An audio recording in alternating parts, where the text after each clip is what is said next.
உன்னால முடியாதுன்னு யாராவது சொன்னா நீ நம்ப வேண்டியது அவங்கள இல்ல ஒன்று. நம்ம இன்னைக்கு இந்த வீடியோவில் பிக் பாஸ் சீசன் 7 டே 73 இருக்கு இல்லையா, அதை தான் ரிவ்யூ பண்ண போகிறோம் அப்படின்னே சொல்லலாம். ஸோ டே 73 பொறுத்த வரைக்குமே பார்த்தோம் அப்படின்னா இந்த டிக்கெட் டு ஃபினாலே அப்படின்றதுக்கான டாஸ்க் இருக்கு இல்லையா. ஸோ அதனுடைய முதல் டாஸ்க்காக இந்த டான்ஸ் அட் மாரத்தான் அப்படின்ற டாஸ்க்கை தான் கொடுத்துருந்தாங்க. இதில் ஒவ்வொருத்தருக்குமே பார்த்தோம் அப்படின்னா ஒவ்வொரு கேரக்டர் அப்படின்ற மாதிரி ரெப்ரசென்ட் பண்ணுற மாதிரி கொடுத்து அதுக்கேற்ற மாதிரி டான்ஸ் பண்ணுங்க. இதில் வந்துட்டு அந்த கரன்சி இருக்கு இல்லையா, அந்த கரன்சிலாம் தரப்படும். யார்கிட்ட வந்து அதிக கரன்சி இருக்கோ அதை பொறுத்து பெஸ்ட் பர்ஃபார்மர் வந்து சூஸ் பண்ணணும் அப்படின்ற மாதிரி பார்த்தோம்னா நிறைய டிப்ஸஸ் அண்ட் கைட்லைன்ஸ் இதோட தான் பார்த்தோம்னா அந்த டாஸ்கே பிக் பாஸ் கொடுத்துருந்தாரு. ஸோ ஸ்டார்டிங்கில் பார்த்தோம் அப்படின்னா எல்லாருமே நல்ல பர்ஃபார்ம் அப்படின்றத பண்ணிட்டு தான் இருந்தாங்க. பட் திடீர்னு பார்த்தோம் அப்படின்னா மணி இருக்கார் இல்லையா, ஒருவேளை மணிக்கிட்ட அதிகமான பணம் இருந்து மணி பார்த்தோம் அப்படின்னா டிக்கெட் டு ஃபினாலே போயிடுவாரோ அப்படின்னு சொல்லிட்டு அவசரமாக பூர்ணிமா இருக்காங்க இல்லையா. ஸோ பூர்ணிமாவை பொறுத்த வரைக்கும் ஸ்டார்டிங்லேருந்தே மணியை பிடிக்காது அப்படின்னே சொல்லலாம். ஸோ பூர்ணிமா பார்த்தோம் அப்படின்னா அவசரமாக ஒரு ஸ்ட்ராட்டஜி அப்படின்றது பண்ணி மாயாட்ட இருந்த காசு, அவங்கள்ட்ட இருந்த காசு, நிக்சன்ட்ட இருந்த காசு எல்லாத்தையுமே பிடுங்கி விஜயவர்மா கையில் கொடுத்து விஜயவர்மாவை ஜெயிக்க வச்சிடலாம் அப்படின்னு சொல்லி நினைக்கும் போது தான் உங்கள் இஷ்டத்துக்கு நீங்கள் விளாண்டுற முடியும் அப்படின்னா அப்புறம் நான் இங்கே எதுக்கு, இல்லை நான் வந்துட்டு உங்களை நல்லா விளையாடுவீங்க அப்படின்னு சொல்லிட்டு ஒவ்வொரு வாரமும் நம்பினேன் இல்லையா, அதுக்கு எம்புத்தியாக தான் எதாவது அடிக்கணும் அப்படின்ற மாதிரி பிக் பாஸ் ஹவுஸ்மேட்ஸ் எல்லாத்தையுமே அசிங்கமாக கேட்டிருக்காப்ல அப்படின்னே சொல்லலாம். ஸோ ஒவ்வொரு வீக்குமே பார்த்தோம் அப்படின்னா வீக்கெண்டில் கமல் இருக்கார் இல்லையா, எல்லாருமே கழுவி ஊற்றுவார், இல்லைன்னா இதெல்லாம் ஒரு கேமா, இப்படி தான் கேம் விளையாடுவீங்களா அப்படின்ற மாதிரி கேட்பாரு.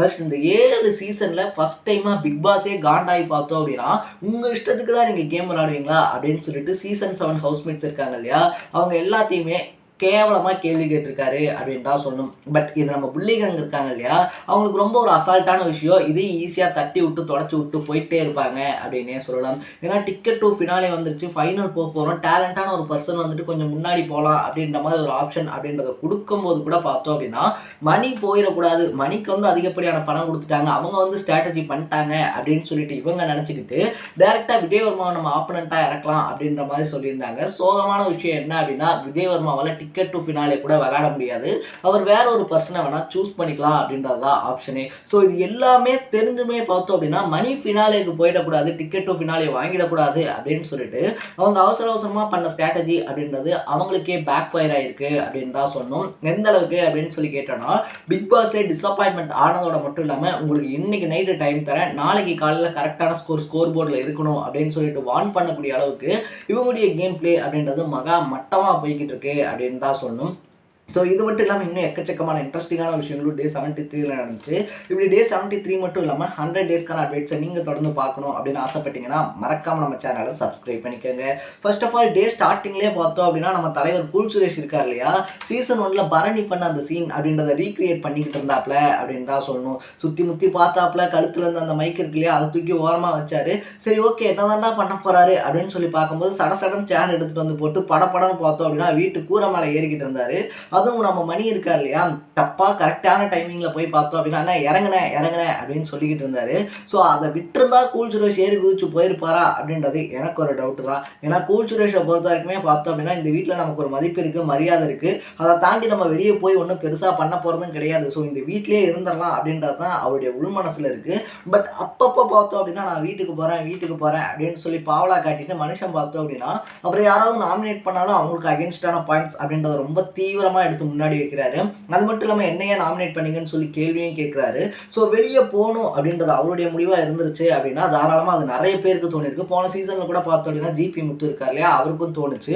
பிக் பாஸ் எல்லாம் கூப்பிட்டு பேசியும் கூட பார்த்தோம் அப்படின்னா இல்லை நான் வெளியே போகணும் தான், என் பிள்ளைகளை நான் பார்த்தே ஆகணும் அப்படின்னு சொல்லிட்டு டைரெக்டாக தெளிவான ஒரு முடிவு அப்படின்றத சொல்லிட்டு போயிருந்தாரு.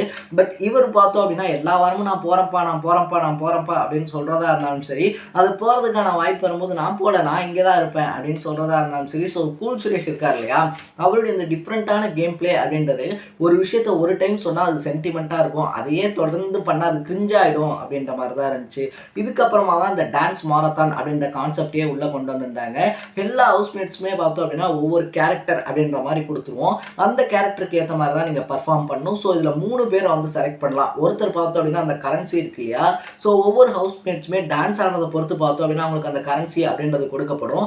அது அதில் யார் வந்துட்டு அதிகப்படியான கரன்சி வச்சுருக்காங்களோ அதில் மொதல் நபர், 2வது 3rd பார்த்தோம் அப்படின்னா அந்த கேரக்டர்லேயே இருக்கக்கூடியவங்க அப்படின்ற மாதிரி எல்லாருக்குமே பார்த்தோம் அப்படின்னா ஒரு லெவலில் பாசிட்டிவான கேரக்டர் அப்படின்றது கொடுத்துருந்தாங்க. பட் அர்ச்சனாக்கு பார்த்தோம் அப்படின்னா திமிரு படத்தில் இருக்கக்கூடிய வில்லி கேரக்டர் இருக்கு இல்லையா, அது கொடுத்துருந்தாங்க அப்படின்னே சொல்லலாம். இதை பார்த்தோன்னே அர்ச்சனா பார்த்தோம் அப்படின்னா அப்படியே அழுது புலம்பிக்கிட்டு இருந்தாங்க.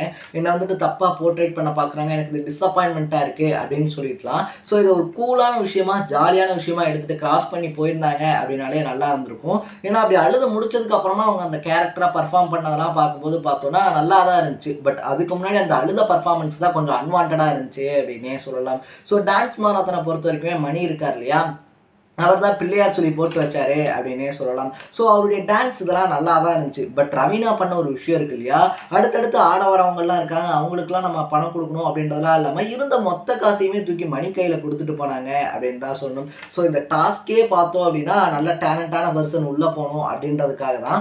பட் ரவீனா அப்படி பண்ணோன்னே பார்த்தோம் அப்படின்னா மணி ஜெயிச்சிடக்கூடாது அப்படின்றதுல பூர்ணிமா எப்பயுமே உறுதியாக இருப்பாங்க.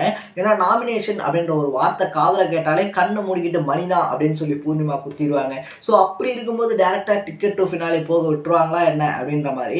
அப்போ மணிக்கு வந்து அவங்கலாம் பணம் தராங்க, நம்ம சைட்லேருந்து ஒரு டஃப்பான காம்படிட்டர் உள்ளே இருக்கணும் அப்படின்னு சொல்லிட்டு அவங்க எனக்கு பணம் கொடுங்க அப்படின்னு சொல்லி கேட்டால் யாரும் தரமாட்டாங்க அப்படின்றதுனால விஜயவர்மா இருக்கார் இல்லையா, அவரை வந்துட்டு மணிக்கு ஆப்பனண்ட்டாக இறக்கலாம் அப்படின்ற மாதிரி மண்டை கிண்டே கழுவி அவர்கிட்ட இருந்த எல்லா பணத்தையுமே கொடுத்துருந்தாங்க அப்படின்னு தான் சொல்லணும்.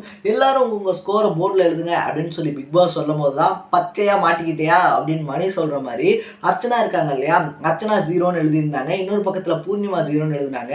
எல்லாருமே 0-0ன்னு எழுதுனா வாங்கின காசெல்லாம் எங்கே அப்படின்னு சொல்லி கேட்கும் போது தான் மாயா பூர்ணிமா இருக்காங்க இல்லையா, போச்சு நம்ம மாட்டிக்கிட்டோம் அப்படின்றத தொக்கா ஒத்துக்கிட்டாங்க அப்படின்னே சொல்லலாம். ஸோ மாயாவை பொறுத்த வரைக்குமே என் காசை என்கிட்ட கொடுத்துருங்க இல்லைன்னா நான் மாட்டிக்குவேன் அப்படின்னு சொல்லி ஓப்பனாகவே சொன்னாங்க. இந்த இடத்துல தான் பார்த்தோம் அப்படின்னா மாயா விசஸ் பூர்ணிமா அவங்க 2 பேத்துக்குமே கிளாஷ் வந்துச்சு அப்படின்னே சொல்லலாம். இப்போ மாட்டணும் அப்படின்றது ஆயிடுச்சு, தப்பு பண்ணோன்றது ஆயிடுச்சு, கேட்டால் ஸ்ட்ராட்டஜின்னு சொல்லி சமாளிச்சுக்கலாம், சமாளிக்கணும்னா எப்படி வேணாலும் சமாளிக்கலாங்க அப்படின்னு சொல்லி எப்படி சமாளிக்கிறதுனே ஒரு 4-5 வே எடுத்து அடுக்கிக்கிட்டு இருந்தாங்க அப்படின்னு தான் சொல்லணும். ஸோ இப்படி ஒரு அட்டகாசமான டாஸ்க், அது என்ன நோக்கத்துக்காக கொடுக்குறோம் அப்படின்றத சொல்லியுமே நீங்கள் இவ்வளோ கேவலமாக தான் கேம் விளையாடுவீங்க அப்படின்னா உங்களை என்னால் புரிஞ்சிக்கவே முடியல. நீங்கள் பண்ணுறதெல்லாம் தப்புன்னு ஒவ்வொரு வாரமும் எடுத்து சொல்கிறோம் இல்லையா, அது ஏன் தப்பு தான். காலையில் எந்திரிக்கும் போது கணக்கு கரெக்டாக இருக்கணும்னு சொல்லி கட் அண்ட் ரைட்டாக பார்த்தோன்னா ஹவுஸ்மேட்ஸ் இருக்காங்க இல்லையா, அவங்களோட கனெக்ஷன் அப்படின்றத கட் பண்ணிட்டு பிக் பாஸ் போயிருக்காரு அப்படின்னே சொல்லலாம். ஸோ கிட்டத்தட்ட 75 நாள் நெருங்கி போய்கிட்டு இருக்கக்கூடிய இந்த சுச்சுவேஷன்லையுமே பார்த்தோம் அப்படின்னா ஒரு கேவலமான கேம் பிளே அப்படின்றதான் பிக் பாஸ் சீசன் 7ல நடந்துகிட்டு இருக்கு அப்படின்னு தான் சொல்லணும். ஸோ இந்த கேம் பிளேவை பற்றி நீங்கள் என்ன நினைக்கிறீங்க அப்படின்றத கமெண்ட் செக்ஷனில் பதிவு பண்ணிட்டு இதே மாதிரி 100 டேஸ்க்கான அப்டேட்ஸை நீங்கள் தொடர்ந்து பார்க்கணும் அப்படின்னு ஆசைப்பட்டீங்கன்னா மறக்காம நம்ம சேனலை சப்ஸ்கிரைப் பண்ணிக்கோங்க. நாளைக்கு டே 74 ரிவ்யூவோட சந்திக்கலாம். Tata, bye by.